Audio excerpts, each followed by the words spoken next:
نبی علیہ السلام اس بیماری کی حالت میں پاؤں بھی نہیں اٹھا سکتے تھے، آپ کے پاؤں زمین کے ساتھ لگ رہے تھے، حتیٰ کہ ان پاؤں کی وجہ سے زمین کے اوپر لکیریں بن رہی تھی۔ اب اس حالت کے اندر پیغمبر نماز کے لیے مسجد نبوی کے اندر تشریف لے جاتے ہیں تو یہ آپ کی زندگی کے اندر نماز کا شوق نظر آتا ہے۔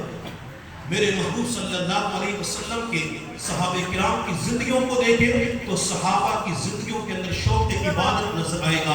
وہ صحابہ جن کے گھر کے اندر کھانے پینے کے لیے چیزیں موجود نہیں تھی، تنگ دستی تھی، فقر و فاقہ تھا، لیکن ذوق عبادت نظر آتا ہے۔ صحابی رضی اللہ تعالیٰ عنہ اپنے گھر تشریف لائے اور اہلیہ سے فرمایا کھانے کی چیز موجود ہے؟ تو بیوی نے جواب دیا کچھ بھی نہیں ہے۔ اب صحابی کا ذوق عبادت دیکھیے، صحابی نے اسی وقت مصلی بچھایا اور 2 رکعت نماز ادا کی۔ نماز پڑھنے کے بعد بیوی سے پوچھا کہ کھانے کے لیے کوئی چیز موجود ہے؟ تو کرنے کے بعد بیوی سے پوچھا کہ کھانے کی چیز موجود ہے؟ جواب ملا نہیں۔ صحابی پھر نماز کی طرف متوجہ ہو جاتے ہیں۔ 2 رکعت نماز ادا کرنے کے بعد جب اپنی اہلیہ سے پوچھتے ہیں تو بیوی نے جواب دیا اللہ نے آپ کے لیے روٹی کا انتظام فرما دیا۔ صحابہ ہر چیز کے اندر عبادات کو مقدم کیا کرتے تھے، اور ہم جب اپنے اکابرین کی زندگیوں کو دیکھتے ہیں تو ہمیں اکابرین کی زندگیوں کے اندر محدثین، مفسرین، اولیاء اللہ حضرات صحابہ کرام کے اندر جہاں نمازوں کا ذوق نظر آتا ہے، وہاں اللہ کی محبت کا شوق نظر ہے۔ حضرت عیسیٰ علیہ السلام ایک مرتبہ تشریف لے جا رہے تھے، باغ کے قریب سے گزرے، نوجوان حضرت عیسیٰ علیہ السلام کو دیکھ کر آپ کے پاس آیا اور آ کر کہنے لگا اللہ کے نبی آپ اللہ تعالیٰ سے دعا کر دیجئے کہ اللہ تعالیٰ مجھے اپنی محبت کا ایک ذرہ عطا فرما دے۔ حضرت عیسیٰ علیہ السلام نے فرمایا بیٹا تو اللہ کی محبت کا ایک ذرہ برداشت نہیں کر سکے گا، اللہ کے نبی آدھے ذرے کی دعا کر دیجئے۔ حضرت عیسیٰ علیہ السلام نے وعدہ کر لیا میں اللہ سے دعا کروں گا۔ اس نوجوان کے لیے عیسیٰ علیہ السلام نے دعا مانگی اللہ اس نوجوان کو اپنی محبت کا آدھا ذرہ عطا فرما۔ عیسیٰ علیہ السلام کی دعا کو اللہ نے قبول کر لیا۔ آپ آگے سفر پہ تشریف لے گئے، جب کچھ عرصے کے بعد کسی باغ کے قریب سے گزر ہوا تو باغ کے اندر نوجوان نظر نہ آیا۔ حضرت عیسیٰ علیہ السلام نے لوگوں سے پوچھا وہ نوجوان کہاں چلا گیا؟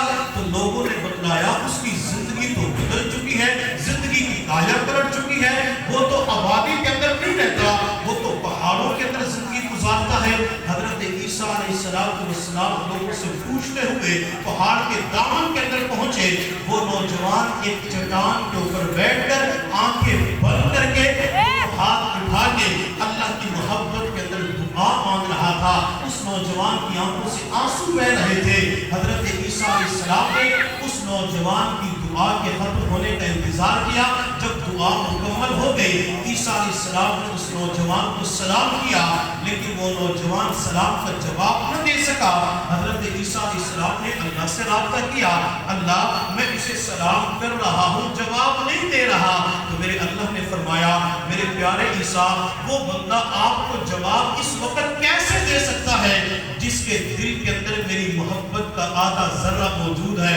عیسیٰ اگر اس حالت کے اندر اس نوجوان کو 2 ٹکڑے کر دیا جائے تب بھی اس نوجوان کو کچھ پتہ نہیں چلے گا۔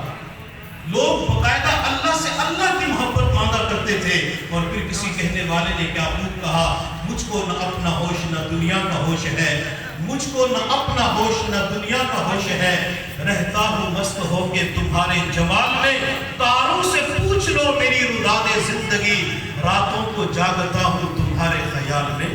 جب بندے کو اللہ کی محبت، اللہ کا عشق، اللہ کا پیار نصیب ہو جاتا ہے تو عبادات کے لیے راتوں کا جاگنا آسان ہو جاتا ہے۔ اور جب میں اپنے اکابرین کی طرف دیکھتا ہوں تو مجھے اپنے اکابرین کی زندگیوں کے اندر محبت الہی کے شوق کے ساتھ نوافل کا شوق بھی نظر آتا ہے، مجھے ذکر کا شوق نظر آتا ہے۔ امام احمد بن حنبل رحمۃ اللہ علیہ روزانہ رات کو 200 نوافل کا اہتمام کیا کرتے تھے۔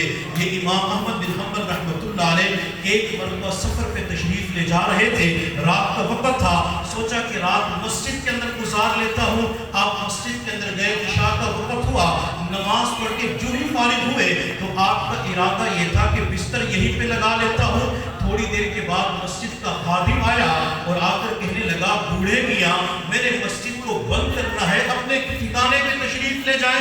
وہ امام احمد بن حنبل کو جانتا نہیں تھا. امام احمد بن حنبل رحمۃ اللہ علیہ اس خادم کی مجبوری کو سمجھ گئے. آپ نے سامان اٹھایا, کندھے پہ رکھا, مسجد سے باہر تشریف لے گئے اور چلنا شروع کر دیا کہ اللہ میرے لیے انتظام فرما دیں گے. امام احمد بن حنبل رحمۃ اللہ علیہ فرماتے ہیں سردیوں کا موسم تھا, رات کا وقت تھا, ٹھنڈی یکبستہ ہوائیں چل رہی تھی. میں پریشان تھا کہ رات کہاں گزاروں گا. چلتے چلتے مجھے راستے کے قریب ایک تنور نظر آیا. لوگ روٹیاں لے کے گھروں کی طرف جا رہے تھے. میں تنور کے قریب جا کے بیٹھ گیا.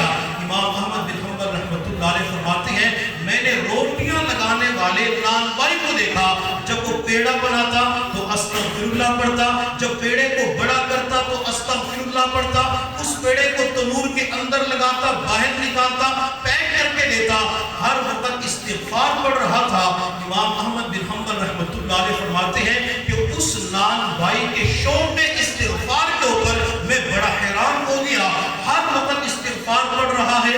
امام احمد بن حنبل نے اس نان بھائی سے فرمایا کہ بھائی آپ استغفار اتنا کیوں پڑھتے ہو؟ تو اس نان بھائی نے جواب دیا بوڑھے میاں اللہ نے استغفار کی برکت سے مجھے مستجاب الدعوات کا درجہ عطا فرما دیا. میں جو بھی دعا کرتا ہوں اللہ میری دعا کو قبول فرما لیتے ہیں.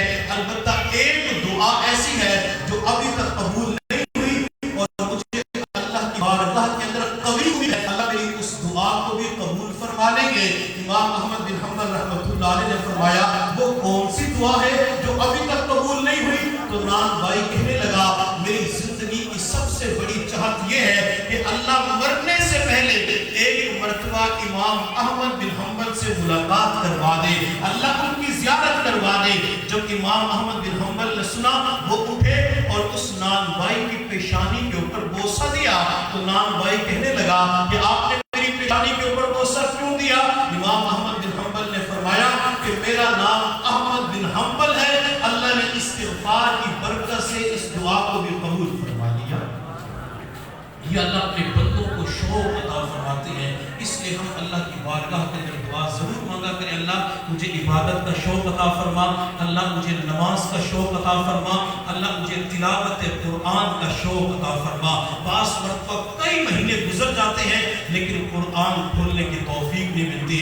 ہر بندہ اپنے گریبان کے اندر جھانک کر اپنے ضمیر سے پوچھے کہ میں نے کب قرآن عظیم شان کی تلاوت کی تھی. بعض لوگوں کا ضمیر جواب دے گا تو نے پچھلے ماہ رمضان کے اندر قرآن کھول کے دیکھا تھا, تو نے 6 مہینے پہلے قرآن کی تلاوت کی تھی.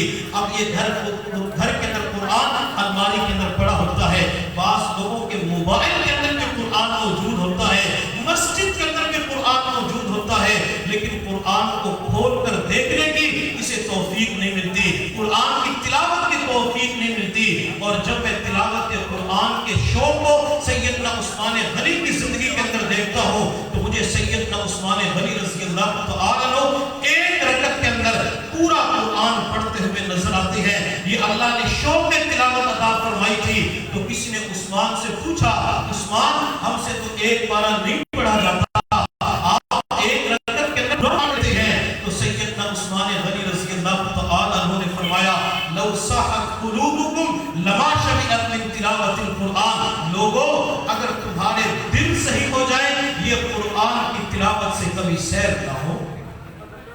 یہ اللہ اپنے بندے کو شوق تلاوت عطا فرما دیتے ہیں. اسی طرح شوق نوافل, اللہ بندے کو نوافل کا شوق عطا فرما دے. میرے محبوب صلی اللہ علیہ وسلم نے حضرت بلال رضی اللہ تعالی عنہ سے فرمایا بلال میں نے تیرے قدموں کی آواز جنت کے اندر سنی ہے.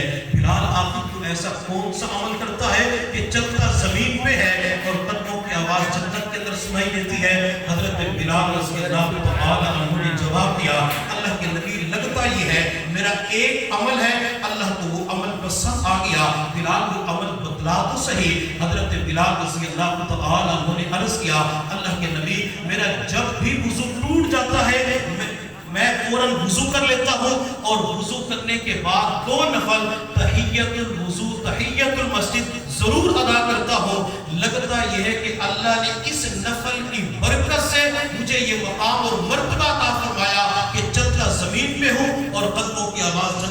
سنائی دیتی ہے. ہم بھی نفل کا شوق اللہ سے مانگے، اللہ مجھے نوافل کا شوق عطا فرما.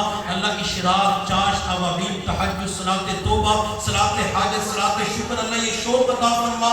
دعا مانگنا بندے کا کام ہوتا ہے اور توفیق عطا کر دینا میرے اللہ کا کام ہوتا ہے. اللہ رب العزت کی بارگاہ میں دعا ہے اللہ تعالی ہم سب کو شوق عبادت نصیب فرمائے. اللہ شوق نماز، شوق تلاوت، شوق نوافل، اللہ سارے عبادات کے حوالے سے شوق نصیب فرمائے. وآخر دعوانا الحمد للہ.